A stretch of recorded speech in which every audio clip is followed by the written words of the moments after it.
supaya tidak terlalu mengawasi. Orang berobat itu di mana-mana rumah sakit, bukan dukun. Kalau kawan-kawan penonton pasti tahu lah kemana arah pembicaraan ini.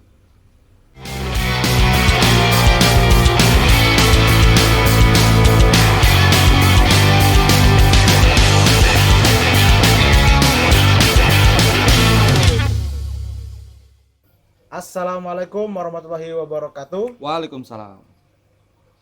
Malam ini bro kita kumpul lagi di sini ya kan. Nah sebagai orang Kaltim itu orang Kalimantan lah khususnya. Kalau biasa kita buka acara itu pasti pakai pantun. Nah malam ini kami juga punya pantun buat kawan-kawan pemirsa yang nonton. Perhatikan secara sesama. Ayam berkokok di pagi hari, Cakep. suaranya lantang, terhalang kabut. Cakep. Malam ini kita berkumpul lagi. Selamat datang di Wadah Ribut. Mantap. Aku juga punya. Yang mana Kam? Burung Garuda terbang melayang, Oke, menyapa bumi, penuh harapan. oke, Kami generasi muda datang oke. untuk meneruskan cita-cita para pahlawan. Oke, sepakat. Selamat Hari Pahlawan. Selamat ya Hari kan? Pahlawan tanggal 10 November Nah. 2025. Nah, tapi bro, kalau kita berbicara tentang pahlawan ini dari tanggal awal-awal November lah. Sudah mulai ribut. Ya, Sudah di mulai sosial ribut. media ini mulai ribut terkait persoalan penobatan Ya. salah satu mantan Presiden presiden kedua kita. kedua Jenderal Ya. Haji Muhammad Soeharto Ya. yang menuai pro kontra, ya kan?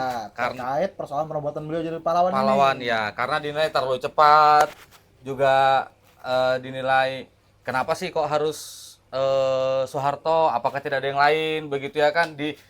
Sedangkan dari nama misalkan kayak Marsina udah cocok, ya Ya. kan? Gus Dur udah cocok. Betul. Hasan Ali Sadikin mantan gubernur Jakarta cocok juga, Ya. ya kan? Jenderal Muhammad Yusuf udah cocok semua lah ini ya kan?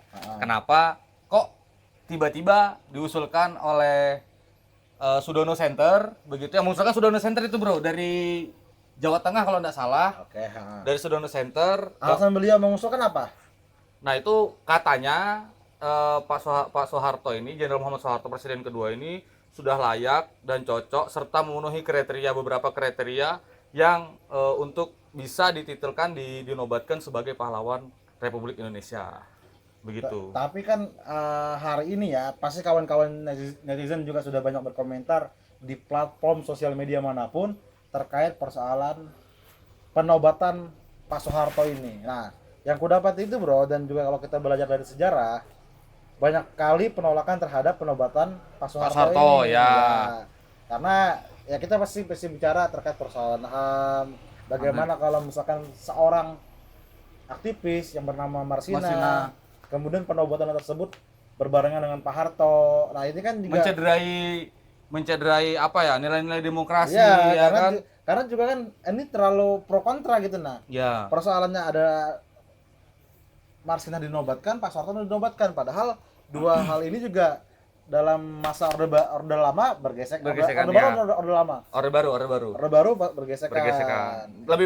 Lebih baik ya kan kita nobatkan itu seperti macam Wiji Tukul. Nah, itu cocok. Ya kan, yang apa aktivis yang betul-betul menjuang hak-hak rakyat lah begitu ya kan? Tapi Pak Uji Tukul belum dinobatkan sebagai pahlawan. Belum. Mungkin tidak ada yang mengusulkan, bro. Tidak ada yang mengusulkan ini kan. Mungkin harus diusulkan. Oke. Apa kriteria banyak lah ya kan. Nah, kalau ini agak lucu tapi bro, dia ada dinamika agak lucu nih. Kalau teman-teman lihat itu, misalkan di sosial media, orang Muhammadiyah dan orang NU itu mendukung ya kan, mendukung bahwa penobatan Jenderal Muhammad Soeharto atau Presiden kedua Republik Indonesia ini sebagai pahlawan begitu. Nah tapi NU dan Muhammadiyah. NU dan Muhammadiyah, ormas terbesar di Indonesia. ormas Islam Keagamaan, ya. ormas keagamaan terbesar di Indonesia. Lucunya begini bro, padahal Gusmus ya, Gusmus, tahu Gusmus ya kan? Oh. Gusmus itu menolak. Kalau ditanya di CNN itu kan ada di CNN itu, di media CNN itu kalau kamu baca, itu bisa kamu lihat bahwa menolak, bahwa kenapa menolak? Bahwa ketika kamu menerima Soeharto itu sebagai pahlawan itu sama dengan mencederai sejarah bangsa Indonesia. Nah, itu tadi kan juga. Nah, sekarang bro, kelompok-kelompok muda juga sedang ramai. Khususnya kemarin di Kalimantan Timur ada di salah satu kota lah. Ada yang gerakan dari mahasiswa yang mendukung dengan penobatannya Pak Harto, ada juga yang menolak. Ya. Nah, kalau misalkan ditanya kepada aku, ya aku condong kepada kawan-kawan yang menolak. Yang menolak, Karena itu ya. tadi kita bicara tentang persoalan demokrasi, bicara tentang pelanggaran HAM, meskipun waktu dalam hal pembuktian kan juga belum ini. Kita waktu itu kan belum lahir bro waktu Ya. itu. Anda juga maksudnya jangan kalau kita mau nobatkan seseorang menjadi pahlawan terus menuai pro kontra, membuat kegaduhan di ruang-ruang publik, ya berarti kan ada sesuatu nih. Nah itu. Nah ya kan, kita selesaikan yang sudah orang sepakat aja. Yang jelas-jelas dulu lah ya kan. Ya. Kita kan tidak menolak misalnya kayak Gus Dur, Marsina, Oh cocok. ya kan, Nah. atau Ali Sadikin. Meskipun ketika beliau menjabat sebagai gubernur, kalau Hasan Ali Sadikin tuh ketika menjabat sebagai gubernur kan ada pro kontra yang melegalkan Ya, judi itu. Nah, ya. cuma kan sejarah panjangnya beliau untuk membangun Jakarta ini kan perlu kita akui juga begitu ya, Ya. kan. Nah, berbeda misalkan ketika Hasan Ali Sadikin tidak ada punya lawan, kan begitu kan? Ya. Ketika tidak ada yang aku udah anu nih, ini pelanggar HAM misalnya. Tidak ada yang tidak ada. maksudnya ada yang mengkritisi kemudian dicoba-coba. Tidak ada. Hal-hal yang tidak diinginkan Ya, tadi. nah, berbeda Tapi misalkan kan kalau Pak Harto kan kalau kita bicara misalkan beliau pernah swasembada pangan berapa bulan kan. ya, Di Indonesia dikategorikan sebagai macan Asia. Sepakat. Oke. Bapak pembangunan iya. Cuman kan kalau kita bedah secara luas pada zamannya beliau siap pengkritik. maksudnya pelanggaran HAM-nya gimana gitu ya, kan? Pelanggaran HAM-nya. Gini guys, sekarang kita zaman Pak Harto kita bikin podcast begini. Kita coba berbicara tentang persoalan-persoalan yang negara yang coba kita kritisi atau coba kita berbeda secara pemikiran. Selesai kita, Bro. Hilang kamu besok. Pulang hilang kamu. Selesai itu barang. Kalau dulu Lalu dulu. menurut informasi yang ada. Ya ada ya. Orang-orang yang cerita sejarah lah ya, Ya. kan. Kita kan tidak hidup Pada di masa zaman itu ya. Kita tidak Cuman kita cuma bisa membaca, membaca, mempelajari. mendengar. Cuman nanti bro, kalau misalkan ada kawan-kawan, ada yang ahli sejarah, tokoh di Kaltim ini yang mampu menceritakan terkait persoalan sejarah-sejarah penobatan para pahlawan ini, boleh juga lah kita kolaborasi. Ya. Dan kita kalau bisa kita usulkan lagi bro, pahlawan misalkan dari Nah gini aja bro, kalau kamu siapa tokoh yang sudah meninggal ya, tokoh yang bisa membakar jiwa-jiwa nasionalismemu? Guru Jaini bro, Guru Sekumpul. Karena Kalau di Kalsel, ya Guru Sekumpul itu kan secara keagamaannya di sana apa tutur katanya beliau itu orang semua mengikuti. Itu lebih sepakat lah kita sebagai orang Kalimantan ya kan, lebih sepakat misalnya kayak Guru Jaini, banyak lah yang lainnya. Kalau aku juga sama, masih di tanah Kalimantan. Cuman itu kan beliau kan kalau Guru Sekumpul kan secara agamis beliau ya secara menyampaikan, agamis, ya. secara santun dengan karomanya beliau orang bisa bergerak dengan sepenuh hatinya membakar haul dan segala macam. Ya. Nah kalau aku itu yang biasa membakar semangat tuh ketika aku takut berhadapan dengan orang-orang. Jadi aku ada bro, misalkan aku nih takut nih, misalkan mau pidato kah, mau apa segala macam. Nah aku tuh ada trigger buat diriku ini supaya jadi berani. Namanya kerap disapa tuh Demang Lehman. Demang Lehman ya. Nah kata-kata beliau itu kan yang paling populer tuh yang kudapati aku juga nggak pernah baca sejarah Hikmat Banjar. Ini kawan-kawan yang nonton, kalau kata-kataku ini salah tolong diluruskan. Ini yang kudapati kata-kata dari Demang Lehman yang ku tonton. Jadi kata-kata beliau itu begini. Dangar sabarataan. Banua Banjar amun kada di palas wan banyu mata wan darah.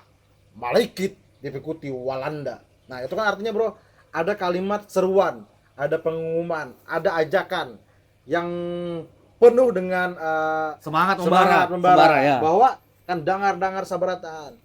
Kayak bahasanya ya ayuhan nas, ya ayuhal mu'minun, ya ayuhal muslimin.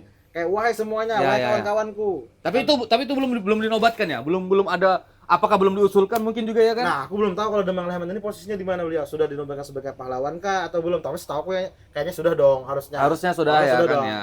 Kalau misalkan sampai belum dinobatkan ya aku mau tidak mau ya aku harus juga sampaikan kalau sebenarnya begini juga bro, kalau misalkan ini kita kalau bicara soal pahlawan ya, misalkan bicara di Kalimantan Timur sendiri, misalkan di Samarinda, di wilayah Kalimantan Timur ada banyak lah ya kan, contohnya misalkan sekalipun ini menuai pro kontra ya.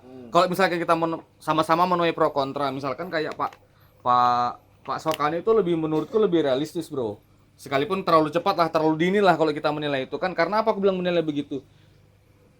Pada zaman itu aku sendiri merasakan ketika sekolah dari SD itu pertama kali sekolah gratis itu ya di Kukar, di Kabupaten Kota Kartanegara.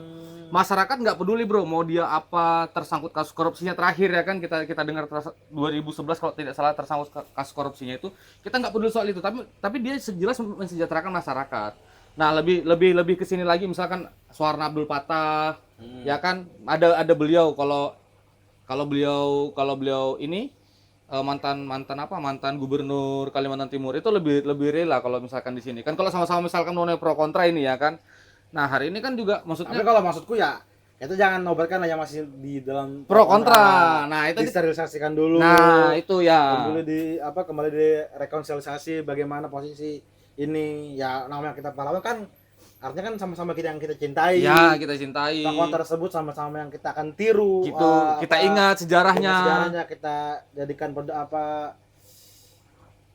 pedoman lagi apa sih namanya, tokoh itu apa sih, panutan masa kita depan. ikuti supaya apa langkah-langkah beliau bisa kita ikuti seperti itu kawan-kawan. Nah kawan-kawan yang nonton juga bisa komen terkait pro kontra ini Ya. yang mana setuju dengan dinobatkan Pak Harto apa alasannya, yang tidak setuju apa alasannya. Ya kalau saya pribadi itu lebih kepada tidak setuju. Saya juga Untuk Pak Hartonya ya. Untuk Pak Hartonya. Bukan tidak setuju untuk penobatan pahlawannya. Kalau Gus Dur udah jelas lah, bukan hanya orang Islam, bukan hanya orang NU, tapi orang Hindu, orang Buddha, semua menerima, ya kan? Semua menerima, semua golongan menerima. Kalau yang lainnya Marsina sebagai aktivis buruh yang ketika itu dibunuh ceritanya kan, aku sepakat lah itu. Untuk kita mengingat bagaimana perjuangan Marsina, memperjuangkan hak-haknya, hak-hak buruh, hak-hak perempuan. Betul. Ya kan? Itu juga harus kita pedomani, Sepakat, ya kan? Kita ya. pedomani karena kita hidup di negara demokrasi ini. Nah, begitu, Bro. Kalau aku itu sih lebih kepada itunya, bukan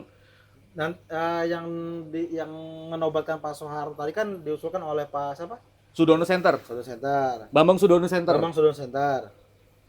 Yang menganugerahi Pak Harto sebagai pahlawan? Menantunya.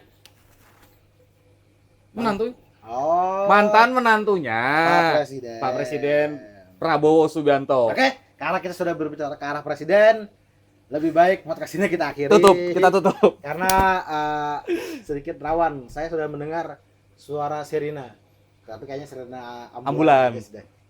Oke, kawan-kawan, terima kasih banyak yang sudah nonton video ini.